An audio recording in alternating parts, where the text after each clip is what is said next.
Awake to Oneness Radio 8.5 years ago. And I'll actually, in the presentation, I'll get into how that occurred, how that happened. Someone coming through that door. Okay. All right.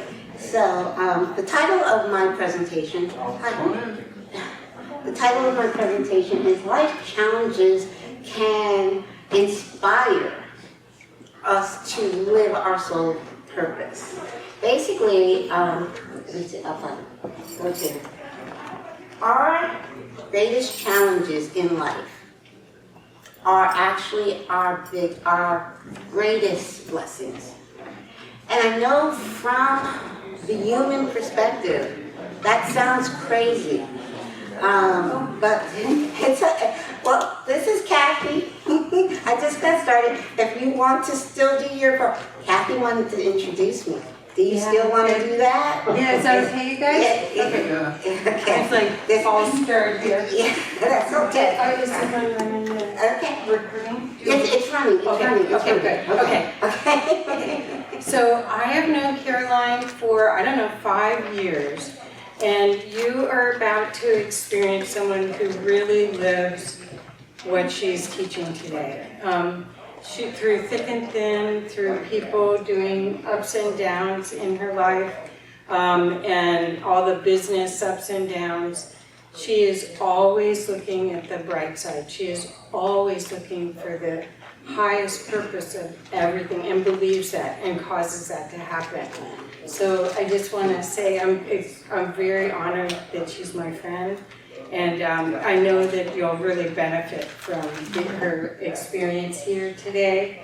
But I'm supposed to read this because otherwise she'll beat me up. Caroline, well, because last year I was like, I'm just going to wing it. She goes, because I could tell stuff. So anyway, Caroline Chang is an inspirational speaker, author, podcast host, and mentor to many who have loved ones in spirit. 6 months after her son Kyle transitioned to spirit, he was 29 years old, she was inspired to create her successful podcast, Awake to Oneness Radio. Caroline is also the founder of the Kyle Foundation, Keep Your Life Expanded, Your Light Expanding, and co-founder of Universal Oneness Alliance. Her story is included in the award-winning book, We Touched Heaven, a collection of experiences that reach beyond the veil, and she has been featured in the film Rinaldi, an award-winning documentary about instrumental trans-communication to the other side. Seriously, you guys, she is such a gift, and I hope you'll follow all of her YouTubes and her radio show podcasts after this, and I encourage you to share it. Thank you, Caroline. Thank you, Kathy. So glad that you made it and you were able to do that. Thank you so much, Kathy. Love you. So as I was saying that our greatest challenges in life are our greatest blessings, and this is coming from a mother who has 2 children in spirit. My son transitioned 9 years ago, and it was 6 months after his transition where I launched my podcast, Awake to Oneness Radio, and my daughter transitioned 9 months ago. Yes, but I'll get more into that as we go through the presentation. So it's from the human, as I was saying, from the human perspective. Our challenges seem like, oh, God is punishing us, right? Don't we always like, why is God punishing us? But when my awakening actually happened in 2007, and I have to say I was very blessed. Because I had a spontaneous spiritual awakening, not a near-death experience, but I had a spontaneous spiritual awakening watching a film on quantum physics. And that's where I understood the universal truth of oneness, that we are all one with each other and all one with everything. There's nothing separate. Separation is the illusion that causes all of the problems in our world today. If everybody woke up tomorrow morning, all 8 billion people on the planet woke up tomorrow morning and knew, not believe, not hope, not wish, but knew that we were all one, and that what you do to another person, you're literally doing to yourself and God. All that is, whatever name you have for God. When you do what you do to another person, you're actually doing it to yourself and God. And if everybody on the planet woke up with that knowing, that we would be living heaven on earth right now. So that was my awakening in '07, and it was science that brought me to that awakening. So I was blessed to have that awakening before either of my children transitioned from this life experience. So we plan our life experience, and my son. My journey with my son began in actually 1984 when he was born, and he transitioned July 1st, 2014. Now he was born with what they call a little tiny hole in his heart. And doctors said when he was born that, no worries, that's very common. It'll close by the time he's 2 years old. And honestly, we felt, all of his medical checkups were perfect. He played football in high school. My son lived an extremely healthy 26 years. In February of 2011, he was diagnosed with an enlarged heart, congestive heart failure, that's what they get. And the doctors said doctors were like, we don't know how he got it. He was perfectly healthy, and then he has this enlarged heart. And I know that he, like I said, he played football in high school. He was, to play football, you have to have physicals. So as a mother, doctors didn't know, but as a mother, I knew that hole did not close completely. And if you have just a microscopic hole in your heart and you get a cold, your heart can get infected and get weakened. And so, the doctors didn't have the answer, mommy had the answer. So the last 3 years of his life, he really struggled with congestive heart failure. He needed a new heart. And then, so he was diagnosed in February of 2011. My mom passed in March of 2011. We never even told her about his diagnosis because we knew she didn't have long for this life, and that would have, just been devastating to her. So this is not my son, but I found this picture, and honestly, this is exactly what I witnessed when he was on life support in December of 2011. Doctors said he wasn't going to live, and I wrote a chapter in this book. The title of my chapter is My Miracle on 34th Street, because he was medevaced on his birthday, which was November 24th, and Thanksgiving Day. He was medevaced to one of the top 10 hospitals in the country in Philadelphia. I live in the Poconos, 2 hours away from Philadelphia. He was medevaced to Philadelphia. He was put on life support.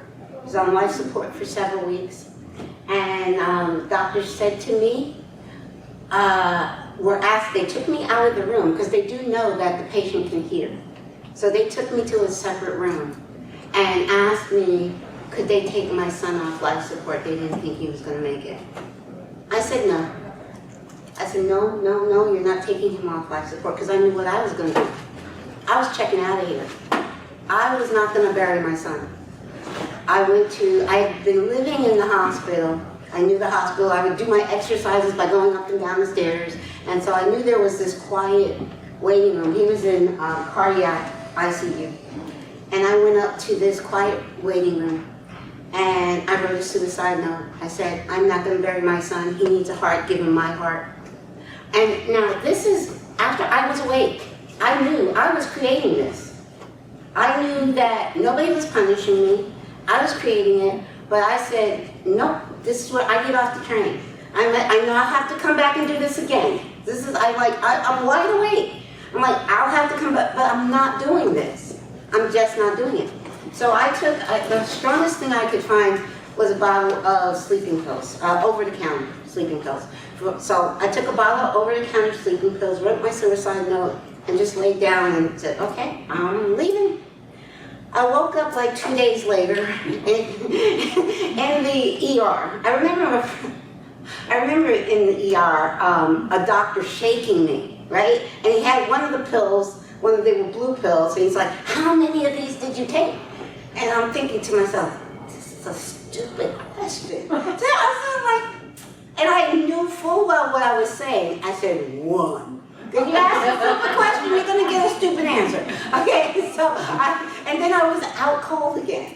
So I was out cold for another 12 hours or so. Next time I woke up, I was in the, I was not in the emergency room, I was in the intensive care. I was in intensive care, and a nurse, and then it's a teaching hospital. So they ask you all these questions. And I keep saying, I don't want to be here, I don't want to be here. A nurse whispered in my ear, don't keep saying that, they will commit you. So I was like, I heeded her warning, and I stopped saying that.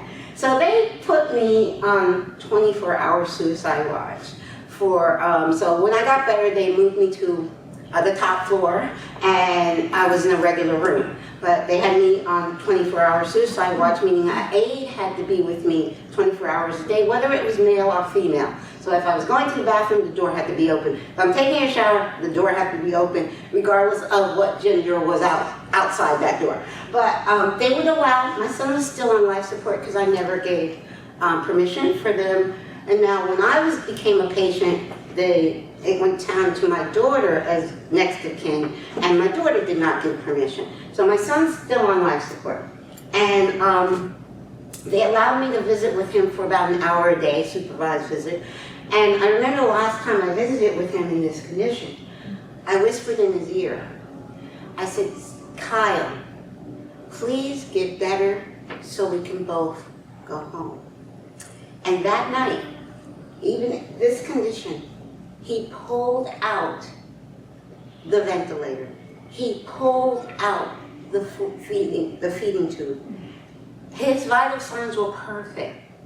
The doctors said it was like he was never even sick, his vital signs. He still had a weak heart, but so he was actually, the reason he was so close to death's door at that time was he had pneumonia.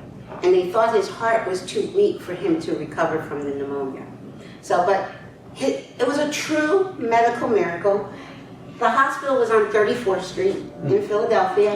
It was December. It was Christmas time. Yeah. So, and my favorite Christmas movie, Miracle on 34th Street. So I witnessed, and I detail that in this book. I lived through a true miracle. I brought my son home on December 30th, the day before New Year's Eve, and I made a promise to God that as soon as I got him in the door, I said, God, I don't know what's going to happen tomorrow. I don't know if he's going to die tomorrow, leave this world tomorrow, but I will never, ever, ever stop thanking you for this miracle. And that was December 30th, 2011, and I have kept that promise. So he didn't get ill again until 3 years later, and he did transit. When they were taking him to the same hospital, I was saying, I don't know if I'll be able to bring him home this time. I would love to be able to bring him home, but I don't know. So when he actually transitioned 3 years later, I was at complete peace.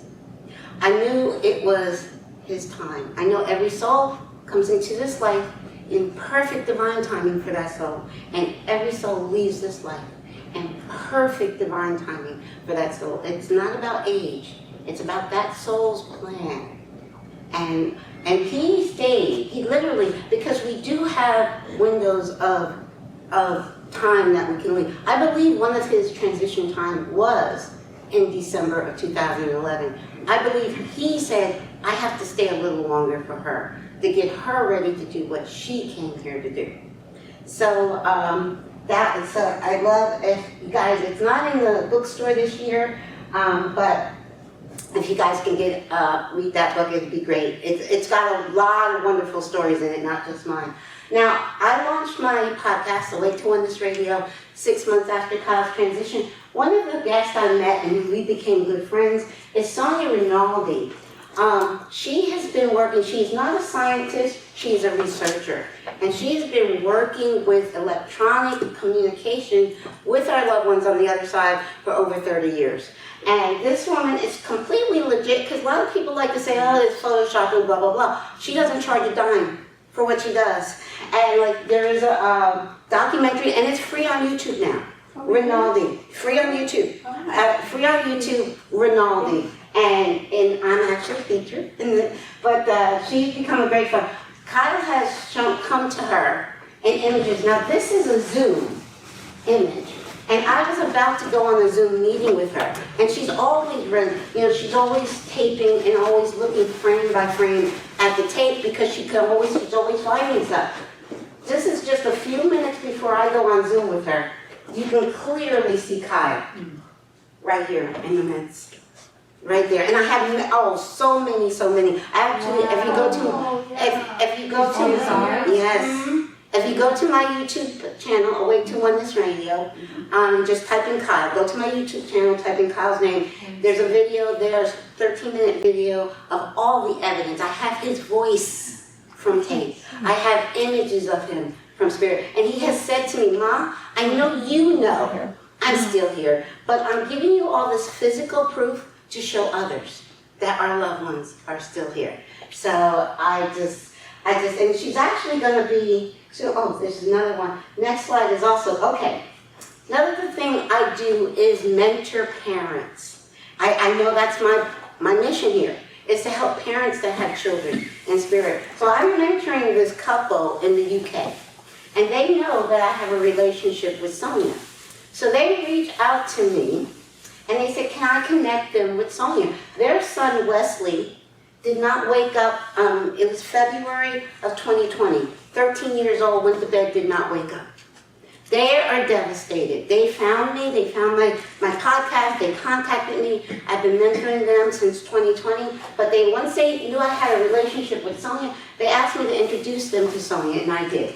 Now Wesley, the stuff that Sonia has come up, she has actually, of Wesley, she actually has video with audio of Wesley. But the little dog there. Okay, so when she got this image, this is one of the first images she got with Wesley. There's a dog there. So she's asking the parents, who's the dog? They're like, I don't know, never saw that dog. I saw that, so she shows me 2 days later, this is my dog. This is my dog right here. And now you also, if you go to that video I told you about, you'll also hear Coco's bark. Because in my first reading with Suzanne Giesman, Kyle came through, I had his voice and Coco's bark. Kyle was holding Coco. Coco was like, Mommy, I'm gone. Because I remember when Coco passed, I was so guilty. I was like, I didn't do enough. And she wants Coco. So Coco came now. The father's very skeptical, Wesley's father. So Coco came to show, this is really your son, because you asked Caroline to get in touch with Sonia, and I'm Caroline's dog. So it's so amazing. It's so amazing, the work that she does. Matter of fact, Tess is the mom. Wesley's mom is Tessie. Tessie texted me or Facebook messaged me 2 days ago to ask me if I was going to be in the Netherlands in October, because Sonia will be giving a presentation in the Netherlands, and Tessie's gonna actually, so this couple, Wesley's parents, are gonna actually meet Sonia in October in the Netherlands. Cool. Yes, it's so amazing. Okay, now my daughter.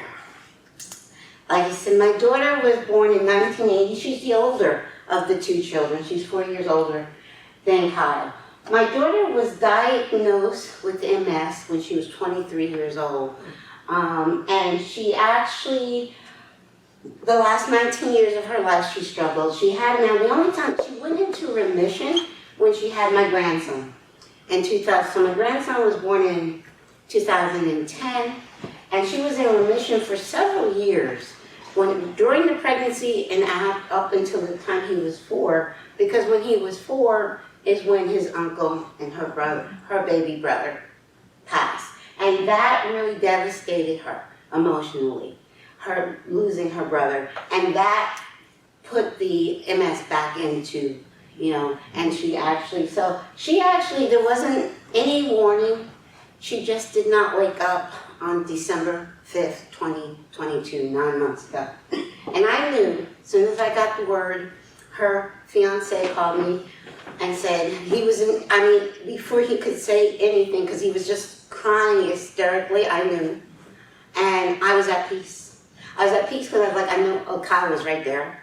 Kyle was right there to welcome. It's like, hey sis, come, let me show you. Let me show you around. Let me introduce you to everybody up here. Because he has said to me in a reading, Mom, no rush, but when it's your time, I'm going to give you the tour.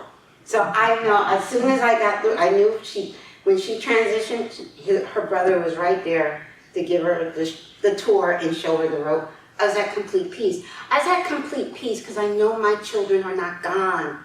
I know life is eternal. It's not a wish, it's not a hope, it's a knowing. And there's a big difference between belief and knowing. And so many times, don't you hear people say all the time that we are spiritual beings having a temporary life experience? People say that, but how many people truly live that? Truly live that. And so that is what this is. That's what our body is nothing but a vehicle. How many cars have you had in your lifetime? Okay? Your body is nothing but a vehicle to get around in this dimension, this low. It's not permanent. It's not supposed to be permanent. It's just a vehicle. Now, with vehicles, I know I've had several cars in my lifetime, and they've been all different colors, right?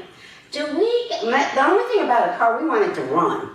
We don't, I know women, especially women when we're buying cars, I don't like that color. But it's true. As long as the car runs, do we care what color it is, right? Okay, if you remember, this body is a vehicle. Now, people that love cats, and I'm not a cat person, but people that love cats, do they care what color it is? Do they? No, I'm not a cat person. But I love all animals. I'm just not a cat person. Okay? But you know I'm a dog person, right? Yeah. I'm a dog person. And people that love dogs, do they care what color the dog is? No, I don't think so. Now, the other thing I love is horses. I love horseback riding. Now, when you're riding a horse, do you care what color? You just don't want him to buck you off. Yeah. But do you care what color he is? No. So why do humans care the color of it? When I first heard the term Black Lives Matter in the summer of 2016, I cringed like this. I did. I was like, well, what are you talking about? All lives matter. Equally, always, period. I'm like, to me, the terminology sounds so divisive. Yeah. And it's like the antithesis of what I'm all about is oneness, unity, love, not division. And I saw this on Facebook. I love this. White lives matter, black lives matter, all lives matter. And so I was just like, yes, always. The color of the vehicle that we chose, and we lived hundreds of lifetimes. We've been every color under the sun, on this planet and on others. Green, purple, whatever you call it, on other planets. Okay, so when you wake up to who you truly are, you start truly living your soul's purpose, your soul's plan. Your soul had a plan before you were born. Your soul, and that soul plan is, again, it's going to be filled with challenges. I love this book. I got this book for my grandson when he's 13 now. Can't read till now. But this little book, which is written by Neil Donald Walsh, and you can actually, there's an audio of this book right on YouTube. You can listen to this audio book for free. This book teaches us that we are creating our life experience. It teaches us that we are the writer, the director, the producer, the cameraman, and we wrote the parts for everybody we meet. We wrote what they say to us. We wrote the part for them. And that's what this teaches us. This book teaches us that who we think is our worst enemy is someone we asked to do exactly what they're doing. And we asked them to do it because, that slide didn't come up, it will come up next. And every now moment we have a choice. We live our life from either two states of being. We live our life from love, everything we do, It's either from love, for the love of it, or from fear. It's all a vibrational thing. Love is up here vibrationally. Fear is down here. And in everything we do, we will choose. Our motivation is either love or fear. So our emotion, this is our emotional scale. And our emotions are vibration, are energy. Everything, that was my awakening, is understanding that everything is energy. That energy is interconnected, interdependent. It's the same energy. It's just one energy. I call it love. I don't claim any one religion. My religion is unconditional love for everyone. Knowing that everyone, no matter how they're acting, now we know people don't always act lovingly, but I just know they don't know who they are. They don't remember who they are. But I know who they truly are at the core. Their light might be just a little spark, but there's a light in there. So if we know that, then we respond in love. And also, how we're creating our experience is from this vibrational scale. So we're going to attract what energy we put out into the world is the energy that's going to come back to us. So we want to try to stay in that higher frequency, because and it's important, the now moment is where you have that. It's a lot of people, they're always thinking about the past, or they're always dreaming of the future. But it's the now moment. You can only live. The only time that truly is the now. You can only live in the now. So, what does the late night news, now I can tell you, I've always had a strong connection to higher self as a child. And higher self would be telling me things when adults were saying things, and higher self would be saying, no, that's not right. But I couldn't say anything, I was a child. I just had to, okay, take it. But my higher self yelled at me right after 9/11, September of 2001. My higher self yelled at me and said, turn off that news and don't ever turn it back on. Now this is before 07, so this is before my awakening. I was clueless as to why. I knew what higher self was saying, and I did not know why. And I even said aloud, why? No answer, okay? But I was obedient. I walked over to that television, I turned off the news. I have not watched a second of mainstream news since. So but when I studied journalism in college, I was the editor of my high school newspaper. I was the anchor woman for our high school news broadcast, and this is in the 70s. And the first thing they teach you in news broadcasting, if it bleeds, it leads. Okay? So all the news is going to tell you is all the horrible things that happened that day in the world. But if we really think about it, you think that some good things happen too? If not as much, maybe even more. But do we hear those things on the news? And then we're listening to it before we go to bed. So it's like all the horrible things that happen in the world, we'll sleep on. No. Last thing, turn it off. Turn it off. And you don't have to watch news to find out, because people say to me all the time, you don't watch news? You haven't watched news in over 20 years? How do you know what's going on in the world? It's like, I know what's going on in the world because I don't watch news. Okay? All right. Good answer. Good, yes, yeah. Okay, what is fear? Fear is false evidence appearing real. And we have options. We can forget everything and run, or we can face everything and rise. Okay? So we have the power, we have the control over fear. And we truly don't want to live from that frequency, because we are creating our reality from the frequency we live. And love, infinite, I've heard all the time, love is all there is. It is true, because God is all there is. And God is unconditional love. Infinite love is the only truth. Everything else is an illusion. Now, The world that we live in, and this has been proven scientifically, I love that everything I'm grounding in has been proven scientifically. The world that we live in is a virtual reality. Now, this began for me, knowing this truth began for me in 7th grade science class, again science, when we were studying atoms and molecules. And my 7th grade science teacher said, the world isn't solid. We don't live in a solid world. Think it's solid, but it's not. We put anything under a high-powered microscope, we know this is not solid. It just only appears solid from our limited human senses. And I hear people talk about physical world and spiritual world as if they're separate, which they're not. Everything is spiritual. Just this 3D matrix is denser. Science has proven that we live in a simulation. And the simulation, I call the 3D matrix.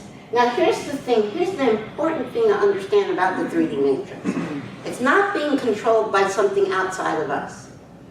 This is a matrix we are creating. We create our own matrix individually and collectively because we're all connected. Yeah. But the matrix, like the matrix you're creating for you, is for you alone. Okay?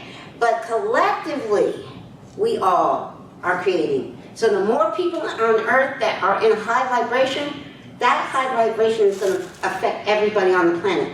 More people in a low vibration, that's going to affect everybody on the planet. But what you experience individually is what you're creating. But it has to do with two things.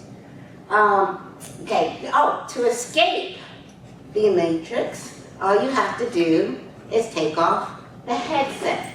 You know what taking off that headset is knowing that what appears to be real is not all there is. So you take off that headset and you start living from your heart, living from your higher self, not just the limited mind. Now the mind is a good tool. Ego mind, everybody gives it a bad rap. We need it. While we have a body, we need our ego mind to help keep us safe. But we don't have to let the ego mind drive the car. Let your heart and soul guide you. Live your heart, live your life from your heart. And egos can sit in the passenger seat, okay? Sometimes if ego gets annoying, put ego in the back seat. Like, no, I had enough of you, ego. I'm following my heart, okay? So we escape this 3D matrix by living from our heart and our soul. We are creating a dream. This is a dream. It's an important dream. Some people get annoyed when I say this is a dream because they think I'm saying it's not important. I didn't say it wasn't important, but it's not real. It's a dream of our own creation. Our soul wants to have infinite experiences. God wants to experience everything, the good, bad, and the ugly. God wants to experience everything, and God is experiencing everything through us. Because we are all interconnected, and we're all one with God. Never can be separated from God. Being an awake creator, see, we are a creator regardless if we're awake or asleep. We're creating. But you want to become an awake creator. Now, being an awake creator, number one, you are aware and you are awake to the fact that everything that happens in your life, you are creating. There's nobody to point that finger to. Mommy's fault, daddy's fault, brother's fault, sister's fault, cousin's fault. Nobody to point that finger to. Everything that's happening, you are the creator. So that's number one, being aware you are a creator. Then owning your creation. Oops, I did that. Own it. Own your creation, not blaming anybody else. I did that. Then once something happens, let's say you have a car accident. Oops, okay, it happened. Okay? Bang, it happened. Nobody was hurt? Good, nobody's hurt. Okay, so why get out the car yelling and screaming, you didn't do that? Why? It happened. It is.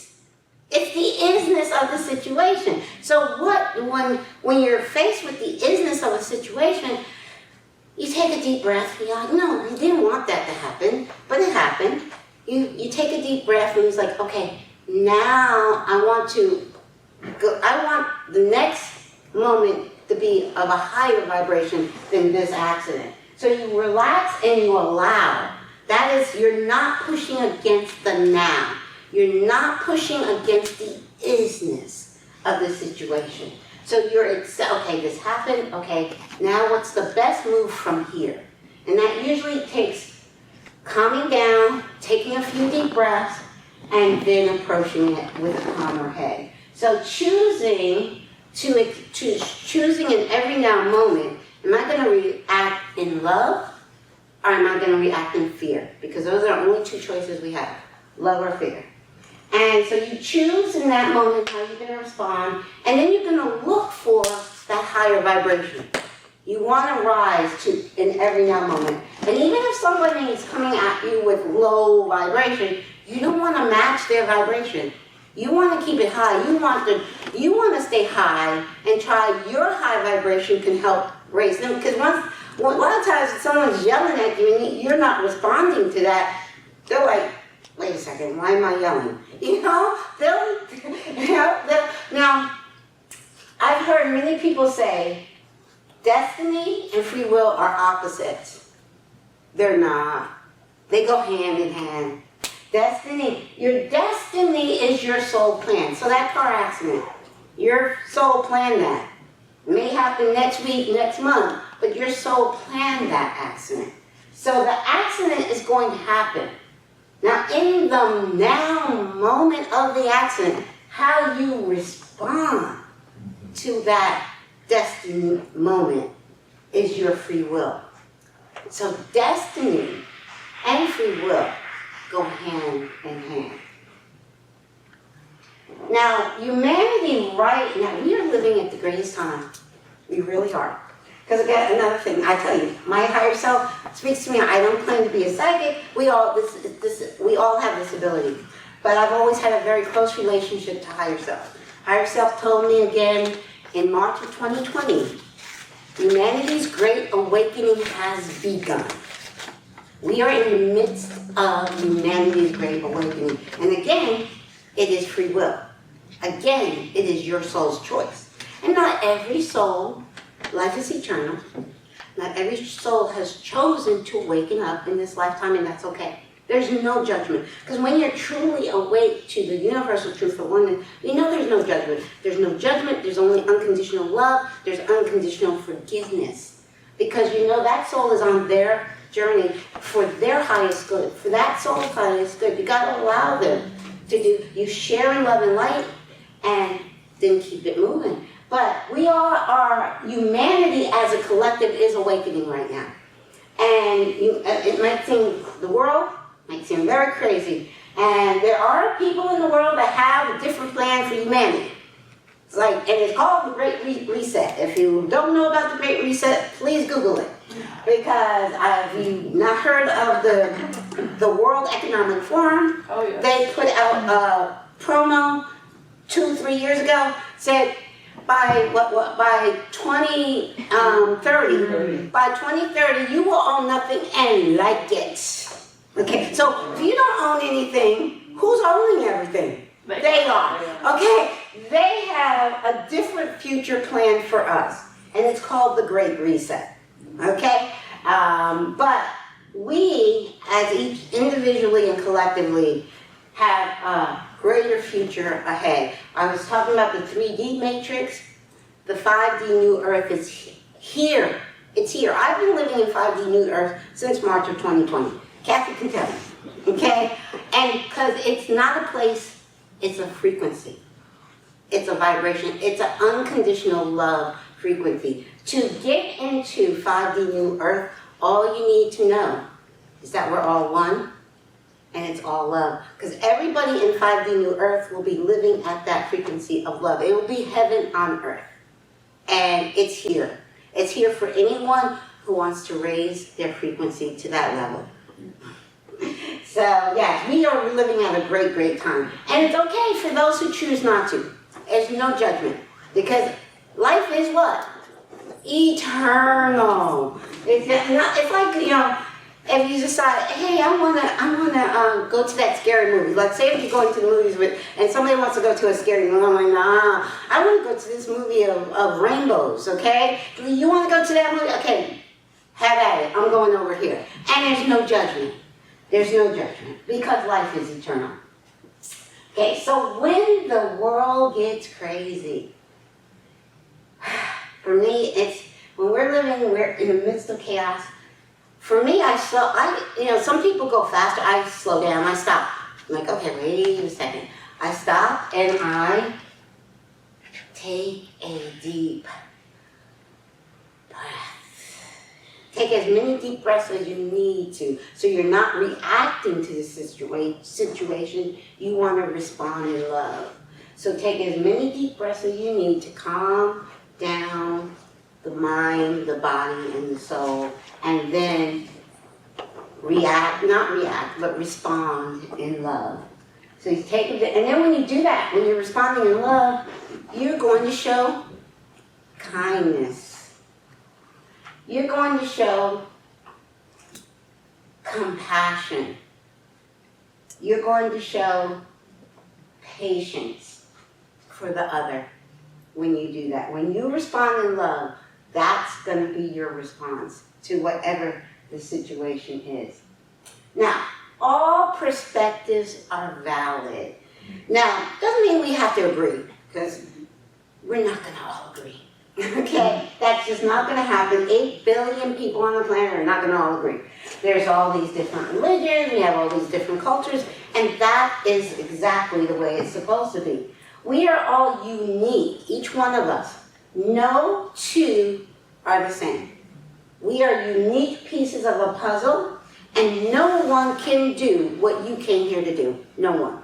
You came here for a mission, you came here for your soul's purpose, and only you can do that. Only you. And so we need each other. We all need each other to add our piece to the puzzle, or the puzzle is incomplete. It's incomplete if we don't all do our part and do what we came here to do. Now, unity within diversity. This is the key to world peace. It's not about us all being the same religion, all believing the same thing, all being the same color, all culture. And it's about diversity is the spice of life. How boring would this life be if we were all the same? So I can have a conversation with someone that has a whole different belief system than I do, but I will not argue, I will not fight, I will not debate. I will share in love and light. And the reason I'm able to have these conversations is that I'm not trying to force them to believe it. I'm not trying to say, I'm right, you're wrong. I'm sharing in love and light, and I'll hear you. So we have to listen. Because a lot of times, when we disagree with someone, we don't listen to them. Okay? We have to learn to listen to those we don't agree with. Doesn't mean that at the end of the conversation, you're gonna agree. No. I have many conversations at the end, 2-3 hours long. At the end of the conversation, I understand them now better. Doesn't mean I agree with them, but I do understand them, and I respect them, and I allow them to have their perspective, and let me have my perspective. So that's the key to world peace right there. Okay? No thing is separate from you. You could say nothing, but I put no thing is separate from you. It's all God. All God experiencing all of life through us. And I'm talking about people, plants, Mother Earth. Mother Earth, Gaia, is a living being. So we want to have reverence and respect for her. Yes, matter of fact, that's where, I go out to nature, I go to a lake and I sit and I meditate for hours, and that, I feel so connected and out in nature. So when we understand nothing, and true happiness, now we've heard this, many people say, where does true happiness come from? It comes from right here. Inside, it's not in the house, it's not in the boat, it's not in the yacht, it's not in material things. True happiness lies within your heart and your soul. And when you tap into that true happiness, it doesn't matter where you are. you're gonna be just radiating love and light. Now we want to look outside of ourselves for truth. We want to look outside of ourselves for answers, for gurus, when all of that is inside. It's inside because the outer world is truly an illusion. Remember, we talked about that before. The outer world is not real. The only real world is within you. So you want to tap into your own. Now, like listening to my lecture, of course, listening to lectures and workshops and reading books, all of those are good.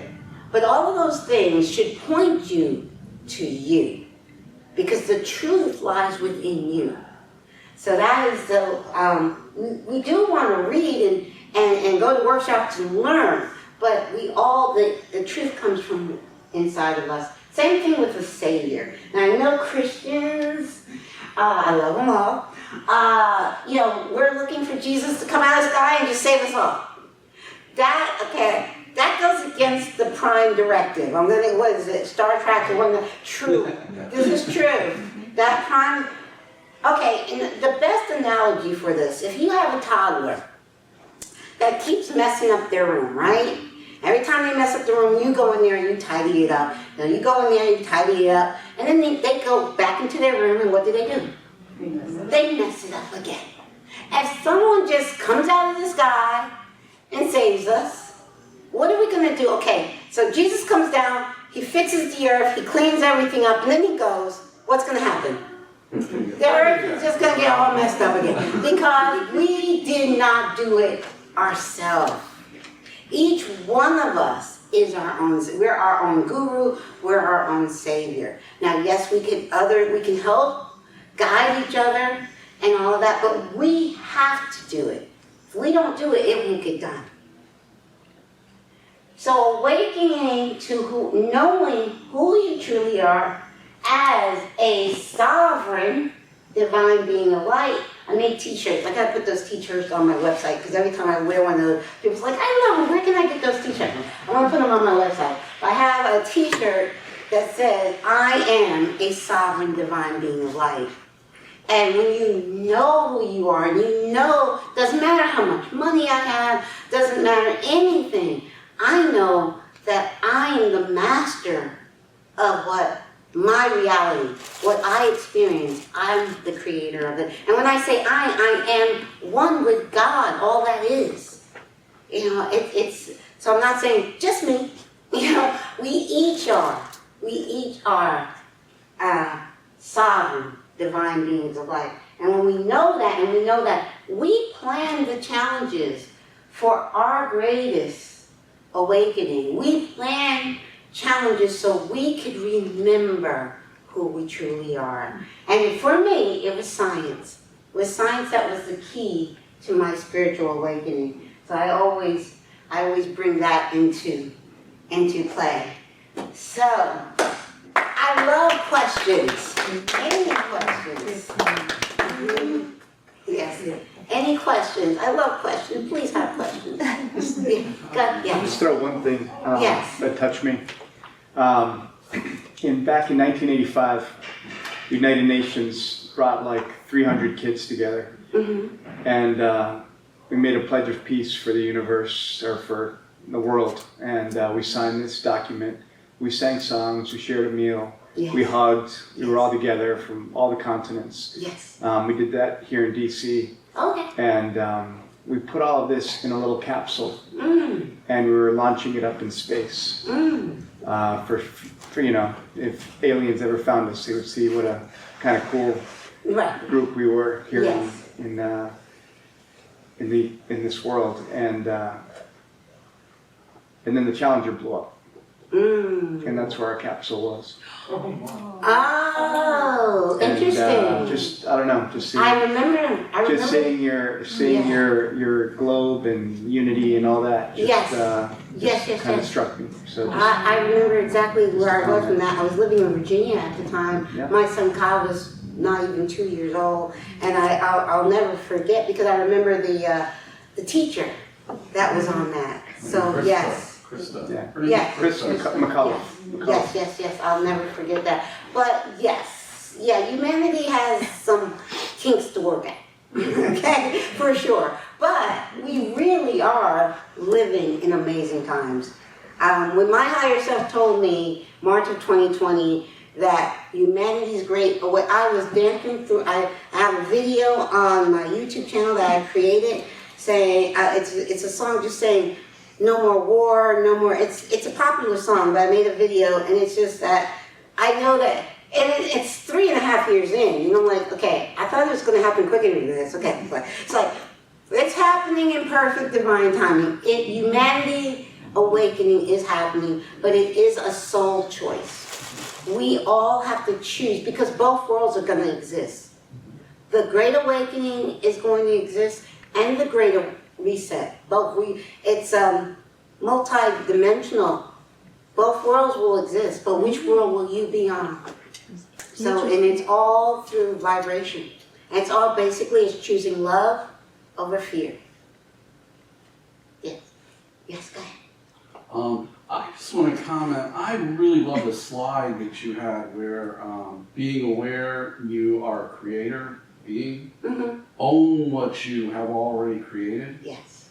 relaxing and allowing every now moment, and then choosing how to respond in the now moment, and finding the emotional vibration match to what you want to feel.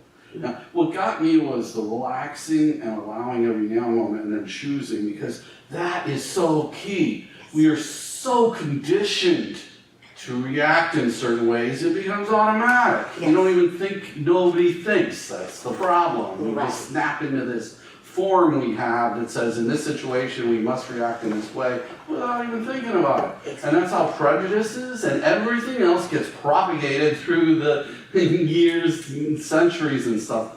I love what you said, relaxing, allowing the moment. So you give it space instead of saying, I feel whatever. It's like, oh, wait a second, step back. Yeah. And remember who you are before you talk, because if you don't remember who you are, you might be dead in that next moment. I love that. Thank you so much. Very true. For me, there's a difference. There's pain and there's suffering. Now, pain is the pain of that now moment, right? Now, suffering is pushing against it. Pushing against what is. The isness, going back to it is. Pushing against what is not going to change it. Yeah. Pushing against what is creates the suffering. So the pain is that now moment. Ow! That hurt.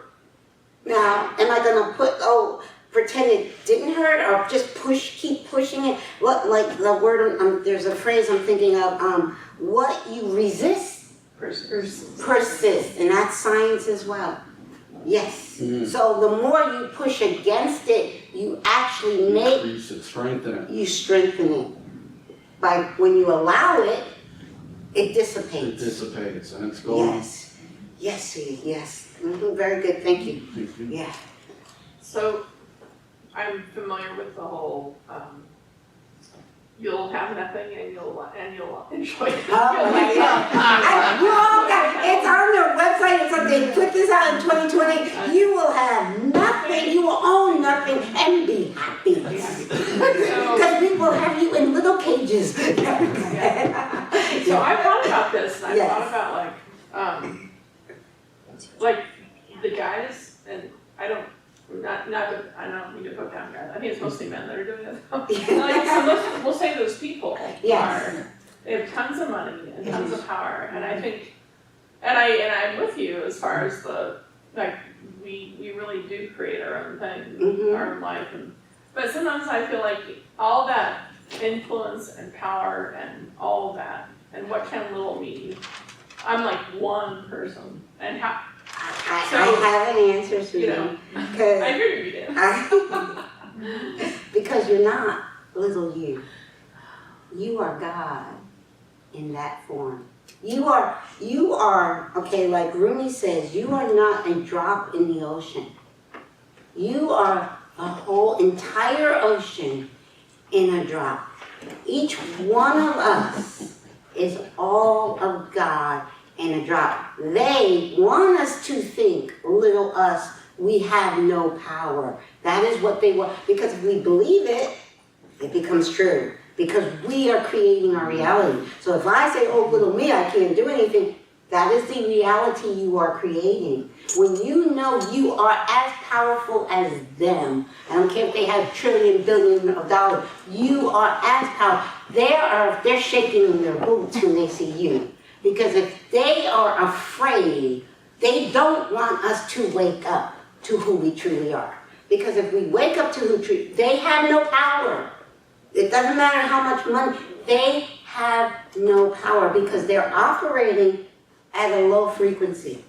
Okay? A fear. They want us in fear. What they do, they have two weapons. Fear, that's why that's all you see on the news. That is a programming. They want us all in a state of fear. And they want to divide and conquer. That's what Black Lives is all about. Black Lives Matter. It's division. That's what are they teaching in school nowadays? Critical race theory. It's about division. They want us divided by religion, by color, by culture. They need us to be divided so we're fighting each other and not looking up at the hands that are holding the strings on both sides. We are it's 99% of us and 1% of them. Why can 1%, just 1% of the entire population, I don't care how much money they have, why can 1% of the entire population control 99%? Because the 99% allow it. Because the 99% think because they have money, they have power. They don't. We have the power. We give them the power when we fear them, and they want us in a state of fear. They want us divided and fighting each other. So we're not looking up at them holding the strings. Amen. But people are waking up. Since 2020, people are waking up.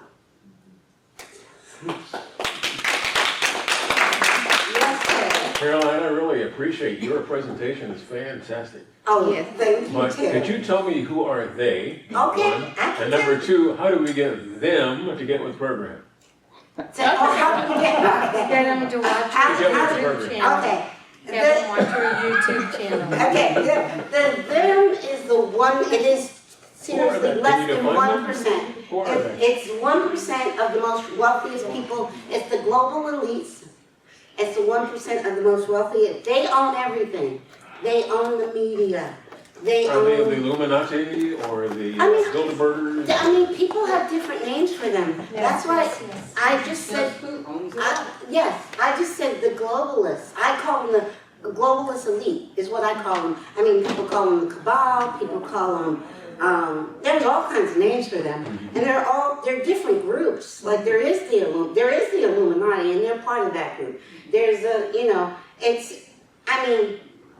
but it's basically the richest 1% of the world, to keep it that simple. And the richest 1% of the world controls the 99% of the world. And that's not a conspiracy theory, that's conspiracy fact. And we allow it. Because when you think about how can 99% of the world be controlled by 1%? It has nothing to do with money. Because money, what is money? A piece of paper. You know? If we get together and say, no, we're not doing it. And peace, because see, we have to stay in love and peace. They're not in that vibration. They're in a very low vibration. And science will teach you that high vibration of love is 10,000 times stronger than the low vibration of hate and fear. Frequency, it's all about frequency. And high frequency is much more powerful than low frequency. Much more. So we got this. And it's already a done deal. Humanity wins. Yeah. That's a done deal. The light wins. God, the light, humanity wins. But it is still a soul's choice. It's a soul's choice as what future you want to experience. Because right now, humanity is at that crossroads. Right now. And right now is when we have to decide which road are we going to lead to. Do we want to lead to the Great Reset? Or do we want to lead to the Great Awakening? Each person, individually, each soul will decide. Yeah, no